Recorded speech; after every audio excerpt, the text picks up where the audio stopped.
is the wilderness this romantic place that we often think about it? Or is there also a rawness to it? Is it also a challenge to overcome certain aspects of our own selves when we're in the wilderness?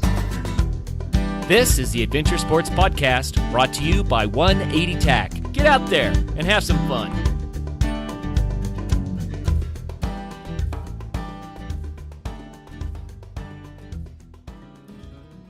Hey everybody, welcome to the show. Mason here. Hope you had a good weekend. Y'all know that we love the Adventure Sports Podcast community, and we worked out a special deal with a company called Backpackers Pantry. They make backpacking meals, dehydrated and freeze-dried food, and they are the leaders in the industry, make the most incredible meals. They have over 50 options, vegan, vegetarian, gluten-free, all of that. And if you are a listener to the Adventure Sports Podcast, you can get 25% off your order at Backpackers Pantry by going to backpackerspantry.com and using the promo code AdventureSports25. The link to that and the specific code will be in the show notes. And yeah, if you need to order some backpacking meals for an upcoming trip, or you just want to load up, it's for a limited time and it's limited to 100 users. So please go on Backpackers Pantry and use the code and get 25% off your order. All right, here's the episode. Hello and welcome again to the Adventure Sports Podcast. This is your host, Kurt Linville.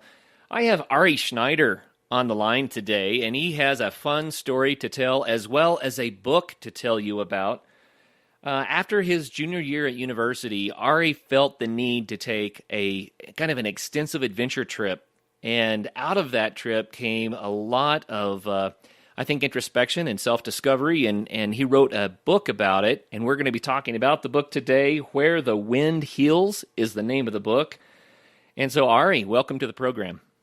Hey, it's great to be here. Sure, man. So you mentioned that you are a climber, you're a backcountry skier, and an outdoor educator. So you've been teaching climbing and skiing for a while.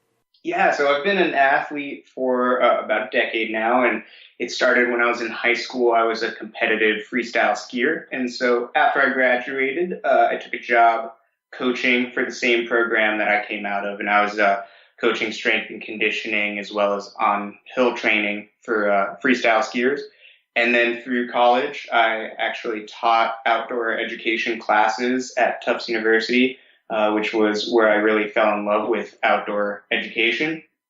Graduated, went on to take some courses through the American Mountain Guides Association, get a wilderness first responder, all that sort of stuff. And I haven't been actively teaching recently, but I have been incorporating my background in outdoor ed into a lot of my writing.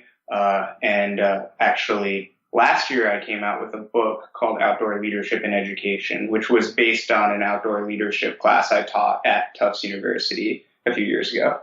So another book, Outdoor Leadership. Say it again. Outdoor Leadership and Education. And education. Yeah, and it's just a short little, I think it's about 90 pages, short little book, and it's just based off the curriculum for an outdoor leadership class I taught. Very cool. Well, it's kind of like our life experiences cross in some strange ways here, and let me explain why I mean by that. First of all, my wife's maiden name is Schneider. So we're probably related by marriage somehow in some distant, distant way. Who knows, right? So that's a fun one. But another one is that my two older children both went through an outdoor leadership program their junior year in high school, and they got dual enrollment credit, college credit, for doing that, in which they were trained in outdoor leadership, and now you're the writer of the book for it, so that's pretty cool. Oh, that's awesome. I want to get to the story that is the book. And it all starts back at Tufts University around the time you were finishing up your junior year. And take us there. Tell us what the motivation was for this trip and what was going on in your world. Yeah, so last week I just released a book that I've been working on for the past couple years that is called Where the Wind Heals. And it's based on a road trip I took from Boston to the north coast of Alaska with my best friend. And that all started back my junior year in college. I was definitely going through a rough patch. I had some relationship troubles with my girlfriend at the time, and we ended up breaking up. I was pretty sad, and I just needed to run away. And my best friend also felt like he needed to run away at the time too. And so we packed up my small little Subaru Impreza. We built a wooden platform in the back seat. We just kind of crammed it in there. Zephyr, my best friend at the time, and he's still my best friend. We crammed it in the back seat with all of our stuff. We slept back there and ended up driving all the way up to the north coast of Alaska. And we stopped and tried to climb as many of the beautiful mountains that we encountered along the way. Cool. So I guess the reason for the trip was you just felt the need to escape what was going on a little bit and have a new experience. You hear that quite a bit. People just get fed up with the way things have been going, and they're like, I have to just clear my head. So am I right that was really the driver behind this? Well, I think that's a big part of it. If I had been totally happy in Boston at the time, I might have still gone on this trip. But I think my mindset at the time really shaped how the trip ended up. And Zephyr and I, we're very adventurous people. We're the kind of people that would just be sitting in a living room one day, say, hey, I wonder how far away from here we can drive. And then a few weeks later, just get in the car and do it. But this is also an escape for us, and we both needed to get out of Boston. And it wasn't, I think, being at college, university was not a very healthy place for me. And I think for a lot of people, that's the case. So getting out into the wilderness just seemed like the most logical escape, and driving somewhere that is actually as far away from Boston as you can possibly drive. At first we thought, hey, maybe we'll drive to South America, but it turns out there's this thing called the Darien Gap, right. 100 miles of wilderness, so you have to take a ferry around it, and we thought taking a ferry would be cheating, so we drove to the north coast of Alaska instead. Oh, that's fun. So when you say north coast of Alaska, Alaska's a big place. Where did you end up? Yeah, Prudhoe Bay. So once you hit Fairbanks, that's the start of something called the Dalton Highway. And it's really just an access highway to the North Slope, where they're doing a lot of drilling for oil. And you get up to Prudhoe Bay, which is on the north coast of Alaska, and you actually can't quite get to the north coast because it's all run by oil companies. There's a lot of red tape. And so you do need to pay a lot of money to get on a bus, which tourists do, to actually go up and touch the coast. But I think Zephyr and I stopped just at the end of the highway. We figured that was close enough. Okay. So from where you were, could you see the Arctic Ocean? Yeah, we could, and we could see a lot of tundra and a lot of oil rigs. It definitely was not the most beautiful scenery, and I will admit, Zephyr and I took no photos from the north coast of Alaska. And actually, we took one, and it was a photo of the gas prices up there, which I believe were almost $6 a gallon, which I think is kind of ironic because that's where they're drilling for the oil. But of course, it needs to get shipped down the pipeline and then refined and brought all the way back up. But I joke about this in my book. I say something like that apples ought to be cheaper on the orchard. Yeah, I agreed. The funny thing, though, I don't know that I've ever seen pictures of Prudhoe Bay. I think almost everybody knows what Prudhoe Bay is because it's been such a political hotspot. But, I don't know that I've ever seen it. I have no idea what it looks like. Yeah, it's definitely not the most beautiful place on Earth. It's a lot of tundra, and but when you drive up that Dalton Highway, you go through so many environments, and that was just spectacular. Everything from really densely forested areas through tundra, through flat areas, and the mountainous Brooks Range, which were absolutely incredible. And so you see a lot, and including wildlife, muskox, grizzly bear just on the side of the road. Neat stuff. So just for context, quickly tell us the gist of what your route was from Boston to get up there. Yeah, so the first place we stopped was in Denver, Colorado. And that was because Zephyr at the time was dating somebody who graduated from Tufts the year before him, and she lived with her family in Denver. So we stopped there to visit her, and we climbed a little bit around the area. We climbed on the Flatirons, which was a lot of fun. And from there, we just headed north into the Canadian Rockies, spent some time in Canmore, Alberta. We stopped in the Bugaboos, and then continued up through British Columbia, through the Yukon, and up Alaska to Prudhoe Bay. And actually, after we hit the north coast of Alaska, we turned around, went south, and Zephyr's family is actually from Sitka, which is in southeast Alaska. It's on Baranof Island. So we drove down. You actually have to drive out of Alaska back through Canada to get to southeast Alaska. And we took a ferry from Haines, Alaska to Sitka, where Zephyr grew up, and I spent about a month with his family there. Oh, man, sounds like a great trip. And I kind of did the opposite of that trip when I was 17. I went from Vancouver across to Maine and down to Boston. So, wow. Anyway, it's kind of funny that way too. I guess what I would like to get into, there's so many things that pop up here. First of all, did you plan the trip out to say, okay, we're going to go here and climb this. We're going to go there and try to climb that. We're going to go here and do this. Or was it more a matter of, we're going to go, man?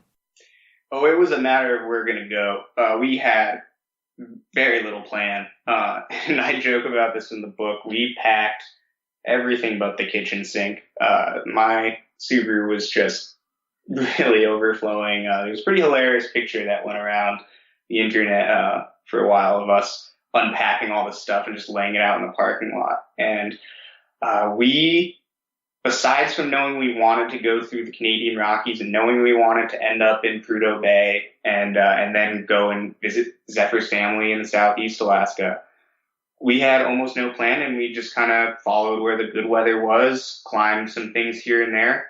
And Zephyr and I are both very avid climbers. We've been doing it for a while, and we specialize more in kind of adventure Alpine climbing.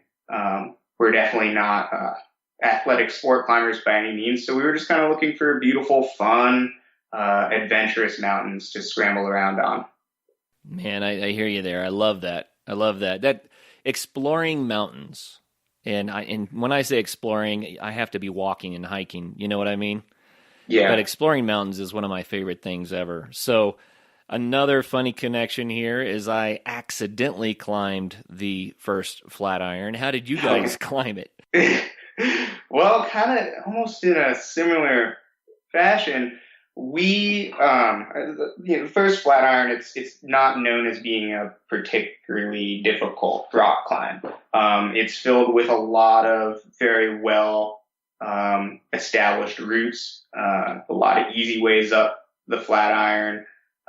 People free solo the thing every day. And so Zephyr and I just kind of showed up at the bottom of the thing. Like, we didn't even plan which route we were going to go up. And I think what we did want to climb, there was a long line of people to get on it. So we just decided, hell, we're going to just go up this way, whatever. And so we started meandering up and ended up very far off of anything I think that was a climbing route. And the rocks started getting crumbly, and there was really no place to put any protection.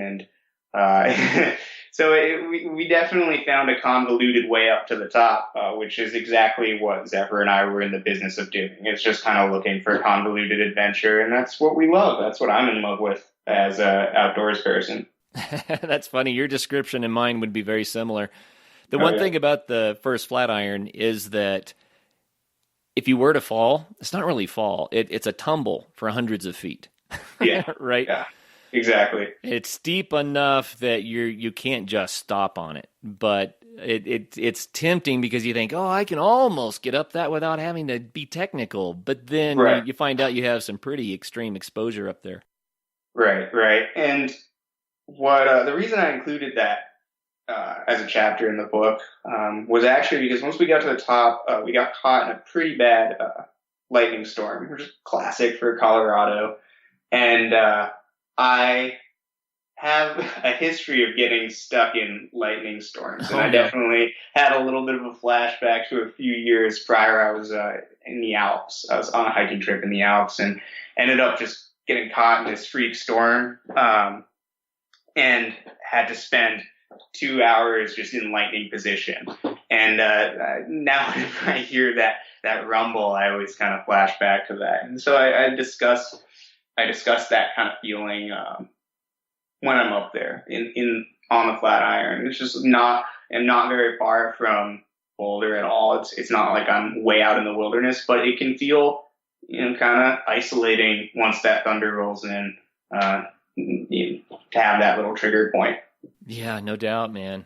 I hear you. So here at the Adventure Sports Podcast, we're always promoting adventure and safety. And but at the same time, we love the stories about when things didn't go as planned. You know what I mean? Oh, yeah. Well, they're great learning opportunities. And that's, as an outdoor educator, I've written extensively on risk management and decision-making processes. And I like to think I make very good decisions in the Alpine, but the Alpine's also a dangerous place, and things happen, and weather, we can't control weather. So sometimes things happen, and when you walk away, they're always great learning opportunities. Oh, yeah. Well, as far as the first Flatiron goes, my buddy and I made it to the top. We really didn't intend to free solo that thing, but we did. And I wouldn't recommend it. I just have to say, it's one of those things where you're in over your head, but then there's not much turning back. And yeah. I really wouldn't recommend it. I would recommend doing it correctly with some protection and ropes even. And even though it's not super technical, the exposure's pretty darn extreme. But I would like for you to share with us the lightning storm story up there. I mean, what happened? Yeah, so up on the Flatiron, not a ton happened. It was just a lightning storm came through, and I was, definitely uncomfortable about the situation, got really wet, and was pretty over it. But when I think back to my first experience ever being in a lightning storm, and that was in the Alps a few years before that, or it was only probably about a year and a half before that. I was terrified, and I was with my friend, and it felt like we were in the middle of the storm cloud, and I could hear trees going down, and it was quite a violent storm, and we were just on the balls of our feet, crouched down low, and making just small talk about our favorite colors or whatever, just to kind of keep our minds off of it. But yeah, it was a scary experience, and like whenever I see a storm cloud coming now, I always kind of second guess myself and get in my head a little bit, which is probably a good thing because it's not a great idea to get stuck in a storm in the mountains. Yeah, definitely. I have several stories about running from lightning, hiding from lightning, waiting for the storm to pass over. And it's a very strange experience. And I have to, again, say I wouldn't recommend it. But when you go through it, man, it kind of leaves, I don't know. That experience for me has been powerful enough to kind of leave a big question mark in my memory, What if? And I'm sorry, the chapter on the Flatirons, I think, is really just the start of the reflection in the book. That's the point where I start taking everything that's going on and reflecting back on what has happened before and a lot of the challenges I'd had to overcome. And it was also a point in the book where there was a lot of tension between Zephyr and his girlfriend. Their relationship was definitely falling apart, and they were taking a break from each other right after that. And so Zephyr and I were in similar places, losing people that we really cared a lot about. I think that happens a lot around that time period in college, too. Some people meet in college and then they go the same way. Other people meet in college and go different ways. And that's... Yeah, it happens. It really does. And it happens all throughout life. People just go separate ways. But when it happens at the time, and and you're just pissed off and you just want to get away, and you're with your best friend who's also going through that. There's a lot of emotional energy. Yeah, no doubt. So from there, you headed north, right? Yeah. From there, we headed to Canmore, Alberta, which I think was really the first major stop of this trip. It was, we spent a couple weeks there, and yeah, we definitely partied around town a little bit too much, and got into the mountains a little bit as well, and met a lot of really great friends that I'm still in touch with today there. So here's a question for you. I think it's really common for people to think about a big trip, especially if they're planning it long enough in advance. And they kind of get a set of expectations. What will it be like, you know? And we like to presuppose what our experiences will be and what the impact will be and all that kind of stuff. But when you actually go on the trip, then life usually deals you a different hand than you expected. But still we learn and we grow. So can you kind of do that for us? You expected something from this trip. That's why you went. And at this point, now you've traveled, oh boy, probably almost 3,000 miles, something like that. And you've had some amazing experiences along the way. But is it starting to pan out to be the trip you expected? Well, Zephyr and I knew each other very well. And we are very similar people, and we get along super well. But I think what I didn't expect was the tension that would come up between us, just by sleeping in the trunk of a car together every day, sharing this small space, only really hanging out with each other every single day, as we're traveling. And so these little micro arguments would come up. And I think, that contributed to a lot of the anxiety I started to feel throughout this trip. And my book dives into that. And the struggles, the tug of war that we experienced as friends, and how we found that in the wilderness, it is a therapeutic place. It's a great place to run away to, but it also has the potential to push and pull at your emotions. Yeah, I can see that for sure.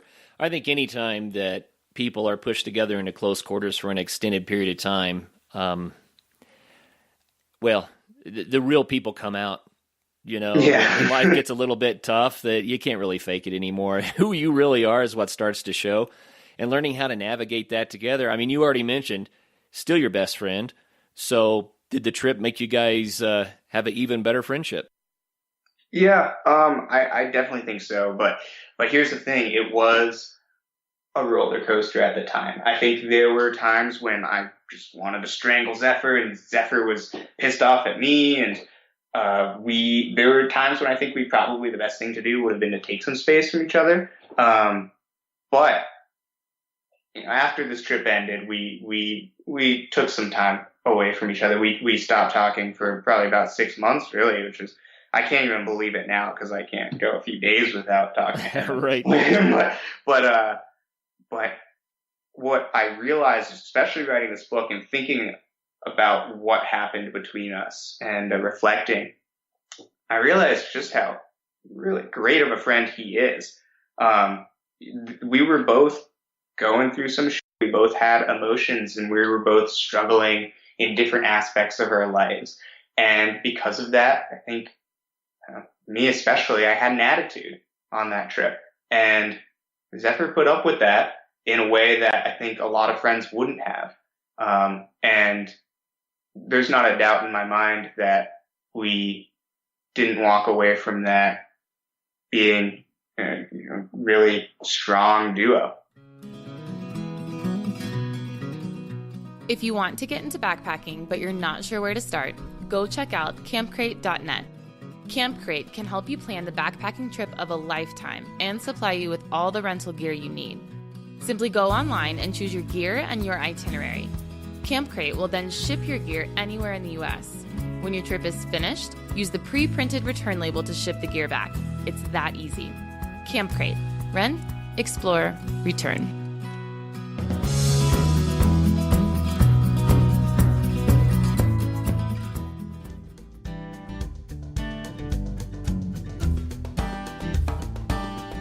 By now, you certainly know who Bent Gate is.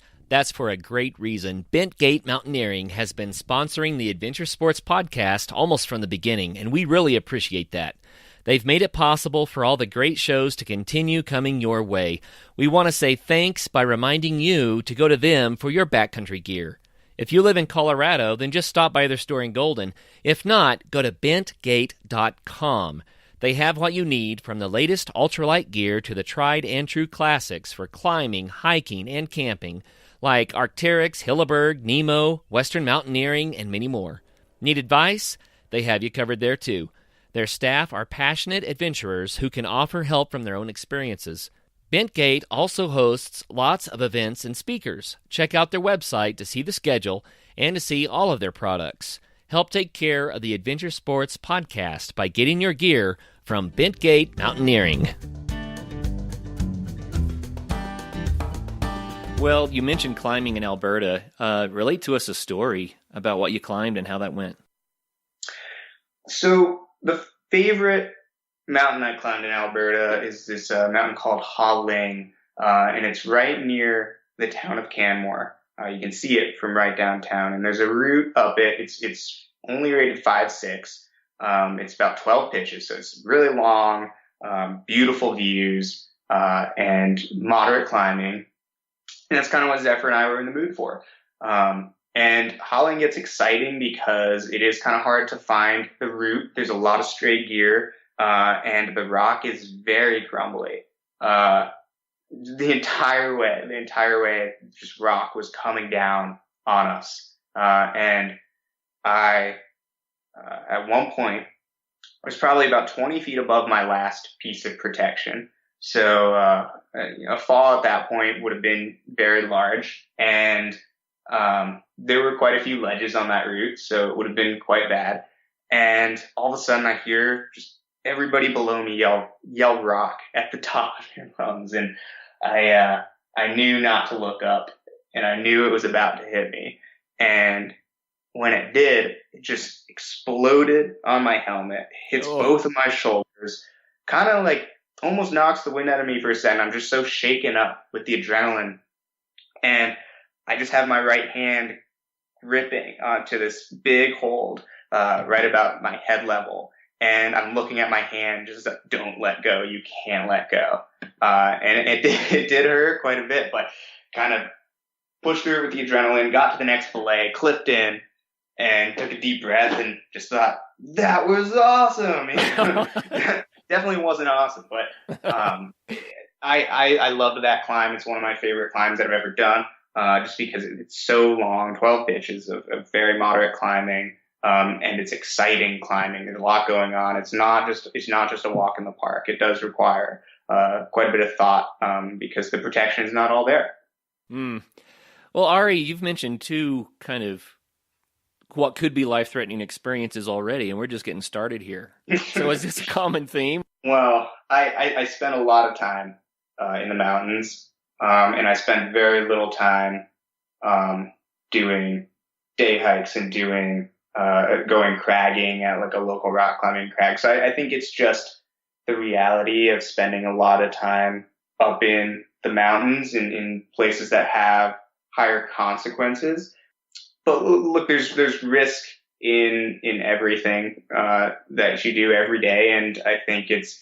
If you look back on your life, you're going to have a lot of close calls just from, walking across the street or, sometimes using power tools, and being in the mountains so much, these things happen and they make good stories. And so, I tell the stories about the times that I've been in scary situations. And I think what I don't tell enough of are the stories about the times that I've turned around, because I really think that my best skill as an alpine climber is bailing. I bail more times than I can count. And I think it's surprising to people how many times I'll go out and I'll hike for 30 miles to get to the bottom of a climb for like 5 minutes, say, oh, the weather's rolling in, or hey, I'm not feeling it, and just turn around. And deep down it sucks, but at this point I'm not fazed by it. And I remember I went climbing with somebody a few months ago. We were in the North Cascades, And we did just that. We had this long bushwhacky approach. We get there, weather rolls in, can't do the climb. I'm like, okay, let's just turn around, whatever. And she's so bummed. And to me, that's just the reality of alpine climbing. Yeah, I agree with you, man. And matter of fact, I'll take it the next step. We've interviewed some of the best expedition climbers on the planet, and the really good ones are the ones who've turned around the most. And they're the ones that are still alive, by the way, too. Oh, yeah. So, yeah. It's not about the summit. It's about the whole experience. And the summit is kind of the bonus. It's the icing on the cake, so to speak. When you do summit and you get to have that experience, that's wonderful. It's glorious. But you can have such a wonderful experience without ever even getting close to the summit. I couldn't agree more. A lot of people, and especially people who don't participate in this kind of outdoor recreation very frequently, it's hard to differentiate the experience from the summit. And that was a lesson I think my dad learned a couple years ago. He had always wanted to climb Mount Rainier, and a couple years ago I said, hey, why don't you just tag along? We can go climb Mount Rainier. And I brought him on a rope team with a couple friends, and we ended up turning around at like 13,000 feet. So we really weren't too far from the summit, but there was a hailstorm going on. It just wasn't a pleasant place to be. And I didn't mind. It was just a normal decision to make.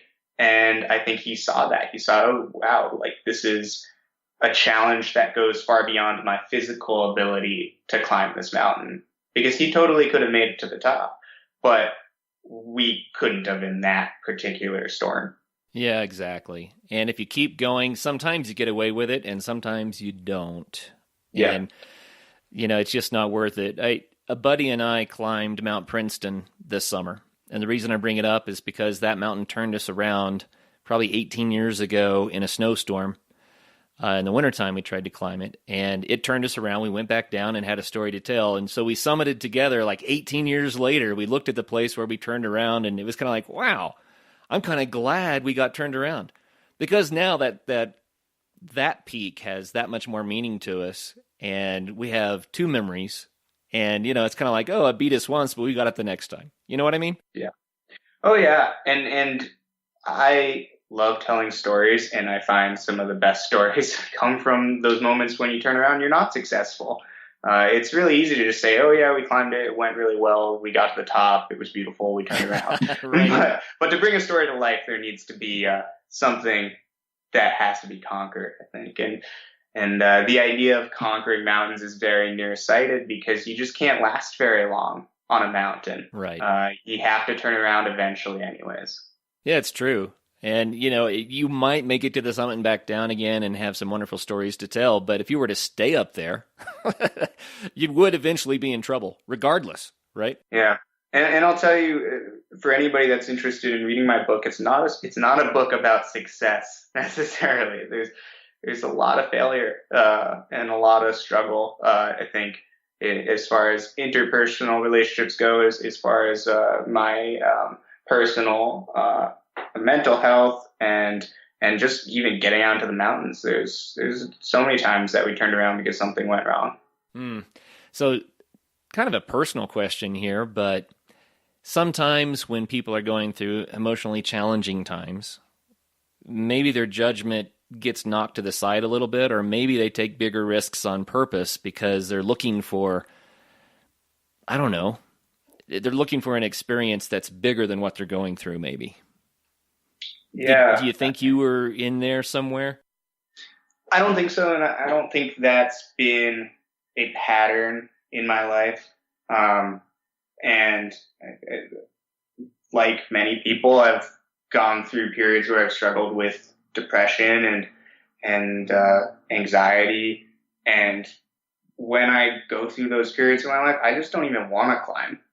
And that's the biggest struggle for me to overcome, is even wanting to go outside. And so I haven't been in a place where I've pushed myself too far because I wasn't of sound judgment. I find when I do push myself, it's because I'm in a really good headspace and I trust myself and I'm ready because I've prepared to do something that I think is a bigger challenge. I think that's a good point. For a long time on the Adventure Sports Podcast, we've been talking about how nature can heal, how getting out can bring a lot of health, right? But we have to have sound judgment. And I'm kind of with you, too. I have my off days. When I'm having an off day, I'm more likely to walk away from a challenge than I am to try to take it on.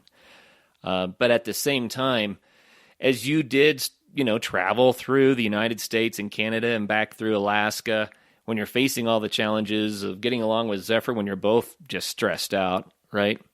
Where did the healing come in?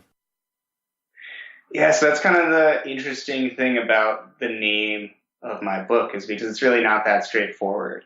Nothing gets healed in the book.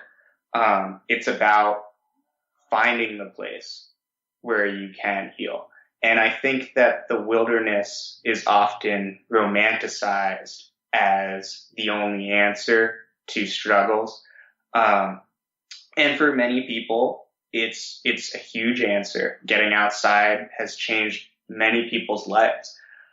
But for me, at least, it wasn't the only answer. It was just the first step in starting to get to know myself, and the first step in learning how to be earnest with myself.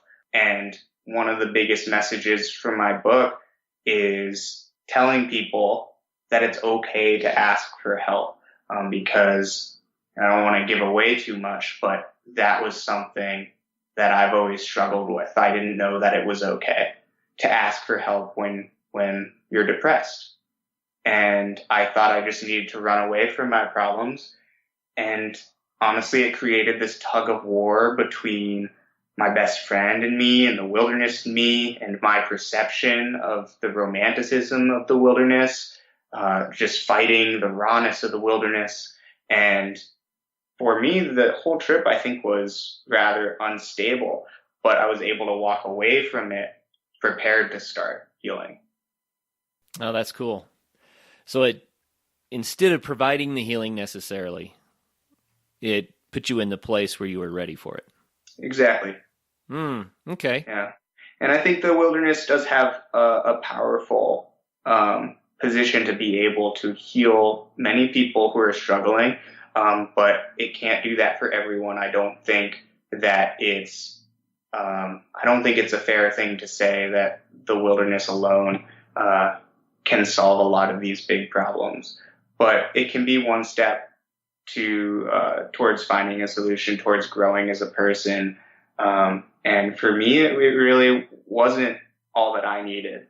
And so I had to go on this long trip to start to get to know myself and understand and reflect on what I had been going through. All right. Well, what other types of adventures and climbs did you have after Alberta?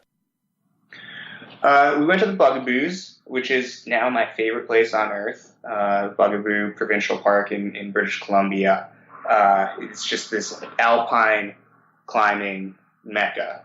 Huge playground with these big granite spires that are coming out of these beautiful glaciers.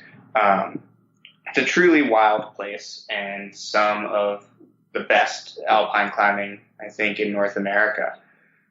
And that was the first time Zephyr and I had been there, and we went shoulder season, which means it was earlier than the prime time climbing period in the summer, but right after the too snowy to climb winter. So there was still quite a bit of snow up there, but there weren't a lot of people. And we ended up doing the west ridge of Pigeon Spire, which is known as one of the best 5-4s in the world. And 5-4 is not a difficult grade. It's easier than any climb you could really find in a climbing gym. But there's something really special about the west ridge of Pigeon Spire because it flows together beautifully. The rock is in great condition, and the views the whole way are just really spectacular. The British Columbian wilderness, there's just nothing like it. And the exposure you can get on a climb of that rating is really unparalleled. So I loved it, and that's when I fell in love with the Bugaboos. It's just this place is out of this world. Man, you make me want to go there. So you should. yeah, it sounds amazing. I was thinking about also as you were telling that, a 5.4, and it's like, well, that's a pretty easy climb and all of that. The 14ers in Colorado, you can do a 5.10 pitch if you want to, but you can get up all of them without having to do any technical climbing. There are a couple that have a couple of cruxes you have to get through, but the reality is they're not that technically difficult, but that has little to do with the experience. The experience is what the mountain's trying to tell you, or what you're able to perceive from, the weather and the exertion and how it challenges you personally. Somehow to me, that's different than just technical rock climbing, which I also do.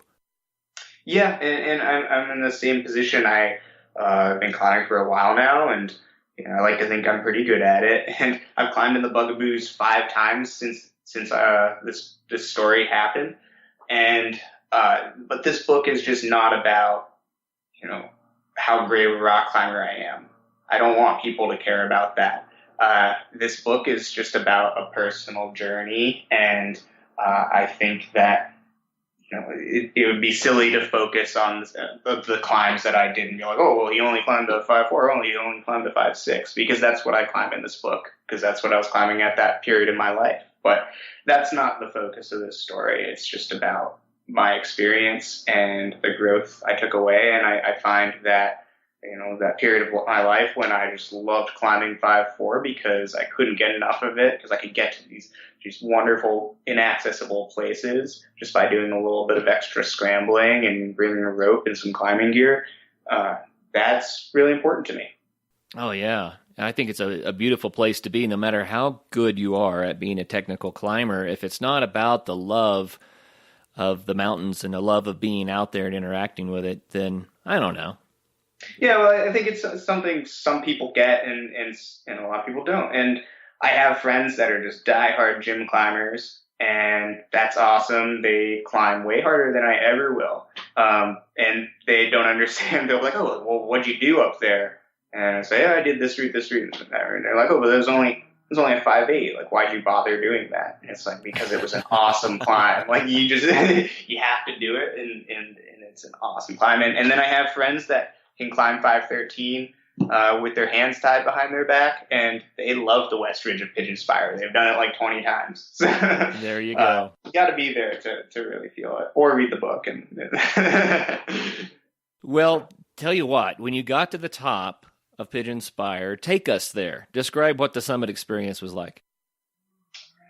Well, the summit was really snowy at the time that we did it, so there wasn't a lot of rock climbing for that last pitch. And the last pitch is usually kind of the quote-unquote crux pitch, where the route actually gets its 5.4 rating. So there's a couple more technical moves where the rest of the climb's a lot of scrambling. And but that was all covered in snow, so I was just punching my fists into the snow. I placed no protection, get to the top, lay Zephyr up, and we were really happy. And I think, a few days before, we were probably both pretty sad in town. And the weather hadn't been so great, and we'd had a couple fights as friends. But being together on top of that mountain, you just look out and you can't see anything besides mountains and glaciers. And we were the only two up there, and we brought like a little American flag that Zephyr had stuffed into his pocket. And so we took selfies on the summit, and we were just joking around about bringing our American flag up there because, of course, we were in Canada. And yeah, it was just a really happy moment for both of us. That's fun. And those are the moments we remember, too, I think. And they're not always the most amazing thing that ever happened to me in my entire life. Instead, it's like, no, that was a good moment. You know what I mean? Yeah, well, it's actually kind of funny you say that, because I guess I will always remember that moment. It's always in my head, but I don't talk about it too much. I talk about it a little bit in the book because I was forced to sit down and remember everything that happened, and I talked about it now because you asked me about it. But I think the story that I tell most frequently from that trip was when we were walking back across the glacier. Zephyr actually ended up slipping into a little crevasse, and he fell down to his waist. He was totally fine. We got him out, but it was a spooky moment.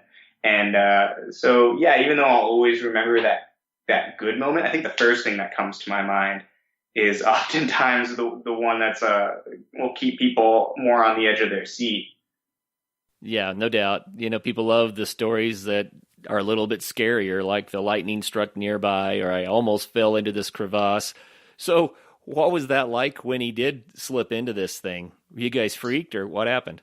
Yeah, well, the glacier in the Bugaboos there, some people rope up for it, a lot of people don't, and it's very benign. There's some cracks in it, but they're very small. And like I said, Zephyr plunged his foot into one, and he fell to his waist, and he wasn't going to fit anymore into that thing. But it was one of those moments where we kind of realized that carelessness is possible, and that we just weren't paying attention. He wasn't paying attention to where he was stepping. There was a hole right there, and he put his foot right into it. And that was, it's the end of a long day. It happens, but that could have happened on a larger scale, and that's the scary thing. So that was just a small moment of reflection, and kind of an example of what I like to call the debrief in outdoor education. Is at the end of every trip, no matter how well it went, just take a moment and think about maybe micro things that went wrong, and certain things that went well and why they went well, and learning how we can be better the next time we head out into the mountains. So that was just really just a little thing that happened, and we laughed about it, and I ended up just jumping over the crevasse, and I was like, "Ooh, that was a little spooky," but it was no big deal. But also at the same time, you have to stop and take a deep breath and say to yourself, well, maybe we were being a little too airheaded right there. Where we are walking across the glacier. Lessons learned, huh? Yeah. Oh, cool. So after the Bugaboos, then what? Then the weather turned pretty bad in British Columbia, and so we just decided, we'll just keep driving up through Alaska, and that's when we made our way up to Prudhoe Bay. And so we weren't doing a ton of climbing at that point, just a lot of driving and just being tourists, kind of looking out the window and enjoying wildlife and whatnot.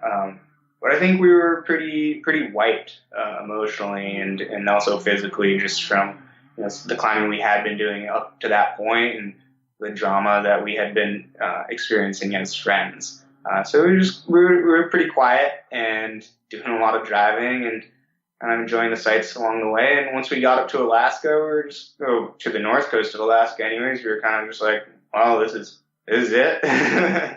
And we turned around and went we went down to the southeast Alaska, where we spent the rest of the summer. Well, and I know that some of the listeners are saying, well, I want to hear more about Alaska. I mean, you went through central Alaska, and then you ended up on the southern coast of Alaska. Just give us a quick rundown. What was Alaska like for you? Yeah. A lot of people ask me what I think of Alaska, or how's Alaska?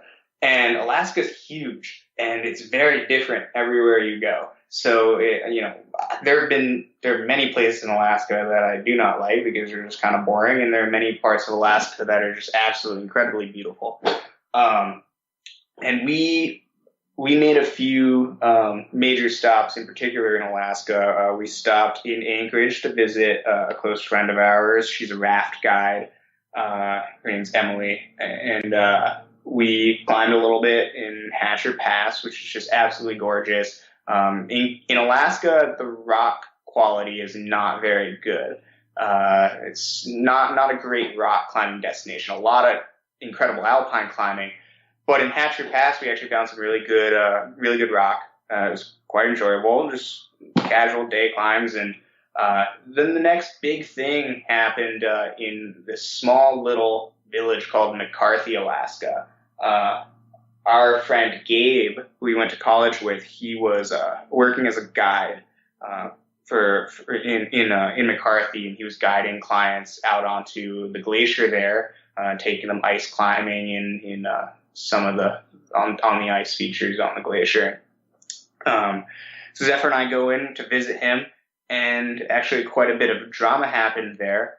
The biggest thing was that there was an accident with my camp stove, and Zephyr was cooking with it, and he was trying to make coffee. He put the French press attachment in, and he caught up in some banter. He forgot to turn the flame off, which ended up boiling a lot of the grounds into the French press filter, creating a pressure vessel, which proceeded to explode in his face. Oh, no. And yeah, so that was not good. And we got him bandaged up. He had some pretty bad burns on his shoulders and not so great burns on his face, and he was very unhappy.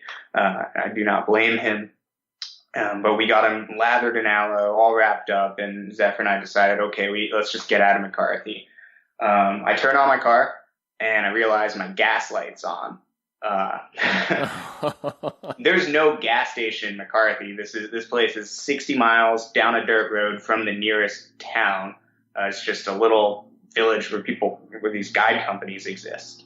And so our friend Gabe was like, well, maybe I can get you some like chainsaw gas. And I'm like, well, that's not going to work. So we decided, it's 60 miles down a dirt road. Like, maybe my car can make it. And fortunately it did, but talk about white knuckle driving. I've never been so gripped on a steering wheel. Zephyr had his face just pressed up against the air vents, trying to keep it cool. We finally get out of McCarthy. We swing by the gas station. I don't know how my car made it. Fill up. We're starving. So we go into this small little restaurant across the street, and we open the doors, walk in, and just everybody's heads turned towards us because Zephyr's got his face wrapped up like a mummy at this point, and he's got a hat on top of it, just holding all the bandages together. It definitely didn't look like a kind of a medical job that would have come straight out of a hospital. It was definitely some backwoods Alaskan medicine. And so we sat down. The waitress kind of comes over. She's a little like unsure of the situation, and Zephyr's like, I need a beer. And so the waitress just turns to him, I'm assuming you're going to need a straw for that. And so there he is, sitting, just sipping his beer with a straw through this tiny little hole in his face wrap, and it was really rather pathetic. But the good news is all of his burns healed well. Besides the burns on his shoulders, he does have a little bit of scarring, but that was that was definitely Zephyr's low point in the entire trip. Man, that does not sound like fun. And it always seems like when one challenging situation pops up, there's going to be more. They're going to try to compound it, like almost running out of gas. And Yeah. You just keep looking to the next person, like, when's the next thing going to go wrong? Right. Oh, but you got through it. And then, so you went back down to southern Alaska. And after that, was it driving all the way back to Boston, or what happened? So Zephyr grew up in this town called Sitka, Alaska. It's on Baranof Island. It's a neat little community. And so I ended up staying with his family there for about a month. And we ended up going on a 10-day sea kayaking adventure together. And it was really spectacular. And I really hate water sports. And my entire life, I've always gotten seasick easily. And I don't like being cold and wet. But Zephyr convinced me to join him on this sea kayaking trip, and we went to a neighboring island in southeast Alaska, and were able to camp in all this wilderness area and kind of kayak through these beautiful coves. Saw so much wildlife, lots of whales, tons of sea lions, and it was just absolutely spectacular. The southeast Alaskan coast, it's just hard to explain. You got to go. Mountains just coming right out of the ocean. It's so green and truly wild. You do not see many people. Every once in a while, a fishing boat comes by and you wave at them like, "Oh my God, another person! Look at that!" And so Zephyr and I, about 5 days into this trip, the weather started to turn bad, as this is a common theme in this book, but in Southeast Alaska, the weather is quite volatile. And we ended up with some pretty large waves that kept us ashore. And at the time, we had been camping on this very tiny little island, probably about the size of a football field. And we kind of started to go a little crazy after a few days. We ended up spending a total of 4 days on the island before we were able to get picked up by Zephyr's family friend. Zephyr pretty much spent the entire time just trying to keep a fire going, staring into it, and not really saying much. And I just paced laps around the island singing Frank Sinatra to myself. And we made some small talk here and there. We ended up fighting on the beach physically. We just no holds barred going at each other until I finally tapped out. And it's funny. It was only 4 days on this island, but we were trapped, and it was pretty isolating because it was a tiny little island. Clouds kind of socked us in, so you couldn't see much of anything. And it was one of those moments where you're like, I gotta get out of here, even though I was in one of the most beautiful places on earth. I just had to get out of there. But it was definitely a challenge of kind of staying above the wild thoughts I was having in my mind at the time. Being that isolated in the wilderness, but it was beautiful. It was pretty spectacular. And then once I got back to Sitka from that trip, that's when I decided to drive back to the East Coast, and Zephyr ended up staying there with his family. So I drove back the six and a half days alone back to the Northeast, which was quite the drive to do so, though. Oh yeah. Just driving down British Columbia took as long as driving across the United States. Of course. Man, it's a big continent when you do it that way. It really is. Well, what are the takeaways from the trip? I mean, I know you learned a lot, and like we already discussed, that our expectations aren't always met, but when you reflect on it, what are some of the things that you'd say, you know what, this is something I'm going to take with me for the rest of my life? I think I want people to read this and think about their perception of the wilderness and think about their perception of going outside, and also reflect on a lot of other things they've read about people's experiences in the outdoors. And throughout the book, I question a lot of the classical writers that have lifted the outdoors up on a pedestal. And I have to ask myself, is that harmful to the outdoor community? Does that make the outdoors seem like they are incredibly inaccessible? And at the end of the day, maybe the outdoors is just in our backyard or in the park down the street from where we live. Maybe it's just some dilapidated shack that our friends like to hang out in the woods. It can be found everywhere, and we can learn how to experience it in many different ways. And so it's one thing that, as a writer, that I always kind of struggle with is not telling people how to experience the wilderness, but how I experienced the wilderness. Sure. Yeah, and I want people to kind of reflect on their experience and tie it into mine and just think about, is the wilderness this romantic place that we often think about it, or is there also a rawness to it? Is it also a challenge to overcome certain aspects of our own selves when we're in the wilderness? And is it enough to just kind of run away to the wilderness, or do we need to also seek help in other places? For me, at least, being out there, being outside, it's a passion of mine, and it's a place where my mind clears up. And I was able to clear my mind up enough to walk away and say, hey, I'm depressed right now. I need help. And I'm definitely grateful that I was able to do that and able to get that help, because I think a lot of people are scared of that. And it took me many years of being scared to reach out for help, thinking that it was something that made me weak, to finally overcome that fear and be confident enough to get the help I needed. And so this is just kind of a story about how I got there. Awesome. Well, good for you, man. So the name of the book, again, is Where the Wind Heals. Ari Schneider, and that's ARISCHNEIDER, right? Yep, you got it. And so Ari on Instagram, it's Ari_Schneider. Facebook is Ari Joseph Schneider. And how else can people find the book or get more information? So the book is available on Barnes & Noble's website at Amazon.com and also wherever books are sold.